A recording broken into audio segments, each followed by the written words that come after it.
une violence. Vraiment, nous étions vraiment des hommes responsables, des citoyens euh, qui, qui se sont mis aux côtés de la déclaration d'Augustin qui dit à une loi injuste, vous n'êtes tenu d'oublier. Donc, les Haïtiens devraient pratiquer ce qu'on appelle la désobéissance. Pas capter 4 points et puis pour la passer dans un bagage comme ça. Donc, oui, c'est son violent. Parce que dans une société démocratique, moi, je sais qu'on devrait avoir un président. Mais si maintenant nous avons 9, et on dirait que le législatif est caduque, ou du moins si je ne sais pas quel mot je devrais plus utiliser, mais eh bien, c'est une fois qu'il n'y a pas de législatif encore, il n'y a pas de président encore, donc c'est violence en Cameroun que nous entraînons dans ça. Et même ça n'a suivi, je dis là, encore c'est la violence. Et me doutais fort que M. Sayo, qui a fait ça là, ça fait pas gagner et ça, bon, ça fait le professeur Babacar, dans son intervention, donc, l'État fait nous connaître que nous pas qu'à responsabiliser peut-être nous à 100%. Faut que nous pas qu'à charge la tête, mais le que gagne des interventions pour endosser l'international, parfois, je suis sûr, pourquoi nous connaissons les Haïtiens, ils font ça faire très bien. Donc, c'est un peuple qui croit de la violence. Donc, avec votre question, est-ce que c'est le système? Oui, système demandé pour violence et c'est pas violence ou pas. Mhm. Non, non, je comprends ton point. Donc, mais comment je peux dire ça? Ça me met mal à l'aise de croire que de faire croire ce que tu me dis, c'est comme si c'est une société violente ou c'est un système violent, un système politique violent qui met les gens dans une condition, euh, euh, je dirais, c'est comme, on connaît un proverbe créole qui dit toute bête gênée mordée. C'est-à-dire, le peuple est pris en tenaille, et le peuple est pris dans un piège. C'est ça. Moi, je crois comme ça. Je crois que, c'est pas que tu as tort, non, mais c'est juste, moi, j'essaye de regarder la trajectoire historique du peuple là et de comprendre que un peuple qui n'a pas une bonne éducation, quand je dis une bonne éducation, c'est-à-dire l'instruction publique en Haïti est garantie par les anciens colons. D'accord? Et on ne peut pas, écoute, on ne peut pas avoir de miracle. C'est-à-dire, Haïti ne peut pas sortir de sa situation si ce sont toujours les anciens colons, les gens qui nous avaient colonisés, qui continuent à être responsables de l'éducation en Haïti. Donc, l'une des explications de la situation actuelle du pays est le fait que on a construit, on a conçu, on a commenté des classes d'hommes qui n'ont, je dirais, aucune conscience euh, collective, qui n'ont aucune conscience de masse, qui n'ont aucune conscience populaire, qui n'ont aucune conscience de ce que c'est qu'être haïtien. Et ça a été pensé. La finalité, c'est que c'est l'éducation euh, telle qu'on l'a conçue en Haïti, c'est une éducation qui déshumanise l'haïtien. L'éducation, parce que c'est une éducation coloniale que vous avez encore. Donc, les écoles qu'on organise, c'est l'exemple typique donc, de ce qu'on appelle la déshumanisation de l'être haïtien. Tel que, je peux vous donner un exemple. Donc, le fait d'interdire à quelqu'un de parler sa langue maternelle, d'accord? Le fait d'interdire à quelqu'un de parler sa langue maternelle, mais aussi le fait que cette personne à l'école telle qu'on la conçoit, c'est un espace interdit aux parents. C'est-à-dire, les parents qui payent les frais, qui sont là aussi des contribuables, parce que ces écoles reçoivent de l'argent de l'État, parfois, imaginez-vous, par exemple, le parent n'a pas accès à l'espace. Le parent est vu même comme un danger pour l'élève. D'ailleurs, on essaie d'apprendre, d'inculquer, d'apprendre l'enfant dans une langue que le parent ne maîtrise pas. mais on essaie aussi de construire le plus d'écart possible entre l'élève congréganiste, avec maman qui a bon et dans qui c'est machin chabon. L'enfant, ou du moins c'est le jeune, la jeune, n'est pas fier de ses parents. Mais c'est l'éducation même qui essaye. Parce que l'objectif moi, je pourrais vous faire un cours dessus un jour. Ça a été calculé par les Français après la Révolution haïtienne. Ils disaient que la meilleure façon d'avoir l'emprise sur ce peuple, c'est de les diviser. Les diviser, il n'y a pas de meilleure façon de diviser que par la religion et par l'école. C'est-à-dire l'école est utilisée comme un agent pour diviser le peuple. Donc, nous gagnons, ça nous relève ce qu'on appelle l'école Borlette, d'un côté, l'école congréganiste, les lycées, etc. Et vous voyez beaucoup de guerres entre ça. Donc, c'est-à-dire on a une société à plusieurs vitesses. Donc, on a les écoles congréganistes, on a les écoles anglophones, d'accord? On a les écoles lycées, les écoles nationales, les écoles peu, on va dire, borlettes aussi, et des écoles, entre guillemets, collèges, mais qui sont ni l'un ni l'autre, etc. Et chaque école donne leurs ouvrages, etc. Et puis, d'une part, il y a un discours qui prend corps dans les écoles congréganistes, dans les écoles catholiques, parce que n'oublie pas, le concordat fait en sorte que c'est les anciens colons qui ont le contrôle de l'éducation. Et si c'est les anciens colons qui ont le contrôle de l'éducation, c'est quoi leur objectif dans la colonisation? C'était de vous maintenir dans la position de déshumanisation. Et cette déshumanisation ne va pas s'arrêter du jour au lendemain. Ce n'est pas le fruit du hasard. Pour arrêter le processus de déshumanisation, pour arrêter le processus de violence tel qu'on le connaît aujourd'hui, il faut arrêter avec le mode d'éducation et il faut vraiment, je dirais, un bon créole coupé fâché avec concordat. C'est-à-dire, il faut dire, écoute, aujourd'hui, on veut une école haïtienne. Et une école haïtienne, ça veut dire quoi? C'est une école où l'haïtien sera valorisé. C'est une école côté que où pral valoriser non seulement l'être haïtien, qu'est-ce que ça veut dire être haïtien, mais aussi on pral valoriser parents, par exemple, on pral valoriser femmes dans l'école, on pral valoriser en tout cas toute sphère, en tout cas, pardon, tout acteur, pardon, qui constituait sa société. Donc, juste pour vous dire que moi, je comprends et je comprends votre point. Donc, mais là, euh, il faut aller aussi il faut voir, moi j'essaie de vous ouvrir les yeux en ce sens. Euh, et puis je partagerai peut-être avec vous ce texte, je crois qu'il s'appelle Les mœurs haïtiennes. Donc, les mœurs haïtiennes, je crois, oui.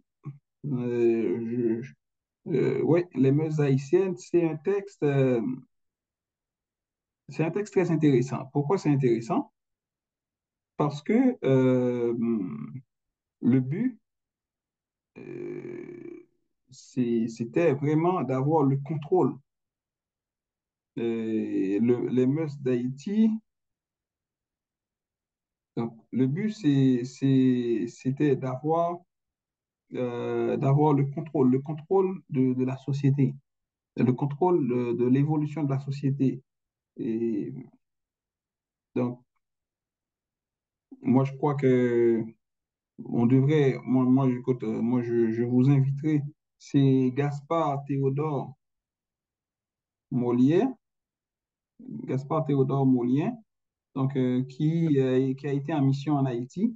Et on l'avait demandé d'écrire le livre, en tout cas de faire des recherches. Et ces recherches, en tout cas, il a donné des consultations. Et ces consultations, c'est résumé à quoi? Je vais le résumer pour vous.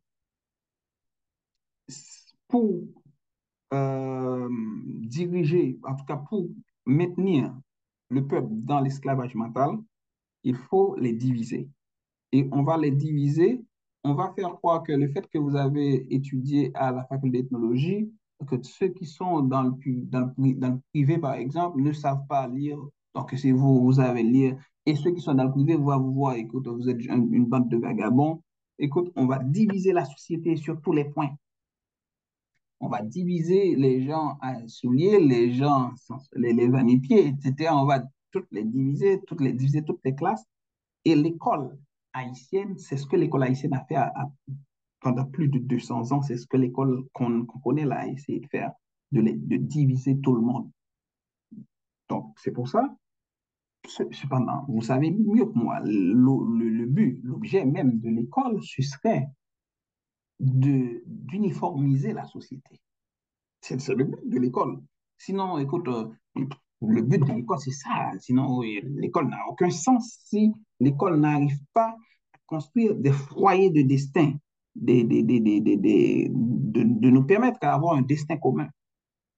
Et comment on peut le faire? C'est à travers des manuels qui valorisent les Haïtiens, qui valorisent les femmes, qui valorisent les filles, en fait, qui fait la promotion du vivre ensemble, qui fait la promotion de l'harmonie sociale, qui fait la promotion de l'intelligentsia haïtienne. D'accord? Donc, je peux continuer à épiloguer là-dessus, mais juste pour vous dire que c'est une question fondamentale. Donc, on prend une autre question.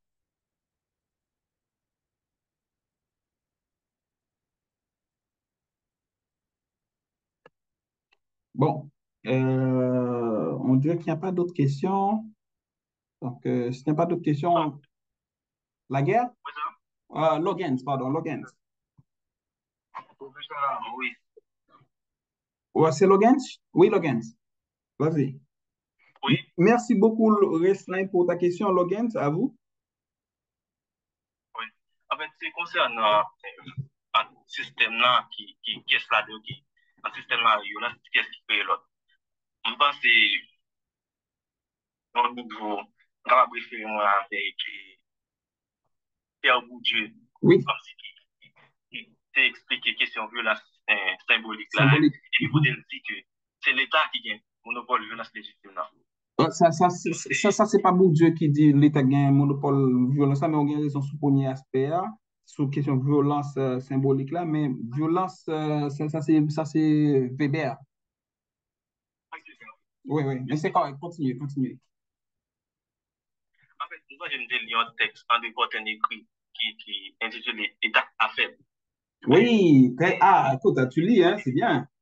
Ouais, c'est un bon texte. Ouais. Côté bas, c'est tout gars, qui fait dans le début, quoi, il essaie de garder ça, il regarde que des sociétés ça qui ont même passé côté République dominicaine dans siècle passé, qui rive rebondir et puis on dit pour un match de développement et puis qui est différent de pour nous-mêmes en Haïti. Hein? Parce que il essaie de garder toutes nos formes de dichotomie qui existent dans la société, que ce soit nègre ou nègre la ville, Mhm. nègre noir, que ce soit l'école qu'on organise entre les Italiens avec l'école nationale, que ce soit. Et, en fait, parce que tout ça, c'est Logans, expliqué. Logans, excusez-moi, Oui, tellement bon raison. Nous, tellement chercher qui, comme, différence qui pas gagné. Comment imaginons mon en Haïti, dit l'autre là, attendez, non, ou même mon noir, lui, même, lui, blé. Bon, non, écoute, entre nous, tout noirs, même, nous cherchons même différence qui va gagner. Donc, parce que là, c'est pas même ou comparer un noir avec un blanc, non. Non, non, même noir, yo, il dit à lui-même, il noir, lui-même, l'autre petit genre, comme un pêche, l'autre là, lui-même, il blé, lui-même. Donc, c'est juste pour une bonne raison, sous question de division, yo. et puis, on peut alléger tout, parce que dans l'article là, qui dit que les liens sociaux ont commencé à expliquer, donc, individuellement, pas de notre niveau qui est violence. Je crois que c'est violence et lien social en Haïti. Et en fait, je cherche là rapidement pour vous. Mais c'est sont belles références. Également, on parle rapidement. Oui, exactement. C'est lien social, conflit et violence en Haïti. Son texte qui sorti en 2012, texte que c'était là. Oui. Parce que l'État arrive dans une situation que pas de contrôle, régulation sociale à côté. Et, et nous vîmes comme on dirait ça, comme c'est perdu confiance dans l'institution Mhm. voilà, pour la justice. Donc, l'individu, non, très bien. Seul, ça me dit, le premier cas de la interview, c'est et bah, rappelle ça, même parce que c'est la tout qui parle. Je veux dire, que ce soit dans qui stérisé, bon, il y a toute une forme de normalisation de violence, c'est normal. Donc, oui, moi, pour moi, avec Canada, parce que depuis on a fait qui représente, à partir de moment qui c'est vous, c'est dans le bois normalisation forme violence, si ça c'est un affaiblissement dans l'État, une petite confiance dans l'État, l'État une petite rôle immédiatement, institution fort avec nos individus, parce que c'est tout qui explique et forme. Ok, écoute, magnifique, magnifique ajout.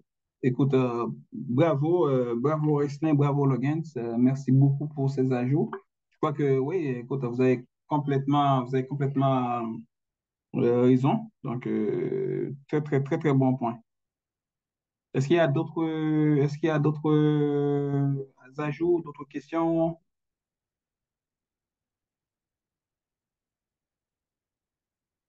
Donc, on a eu Restlin et on a eu Logan. Est-ce qu'il y en a d'autres? Merci vous deux pour vos ajouts. Est-ce qu'il y en a d'autres? Bon, c'est pas gagné, c'est pas grave. Donc, on va prendre congé. Oui, Lawrence, comment? Russelin. Oui. J'ai une petite question pour vous. Oui, oui, allez, vas-y. Oui.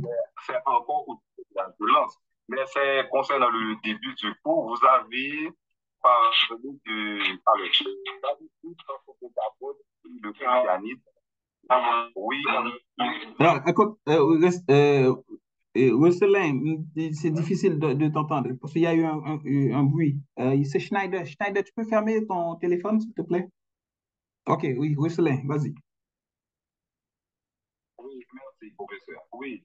Alors, on est tous d'avis que euh, les Européens ont utilisé la Bible pour leur profit, pour leur avantage, justement pour maximiser l'esclavage, même lorsque l'esclavage existait bien avant. Parce que la société africaine, à mon avis, il y a une discussion que je toujours avec quelques étudiants, je toujours dire oui, blanc, ils prennent nous en Afrique, ils viennent avec nous en Amérique pour rendre nous en esclavage. Mais c'est Africains qui vendent Afrique.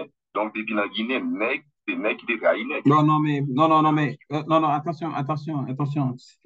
Non, non, attention, écoute, je pense le dire comme ça, c'est vraiment, écoute, je dirais, euh, c'est aller vite en besogne, mais également, c'est de minimiser l'apport des Européens.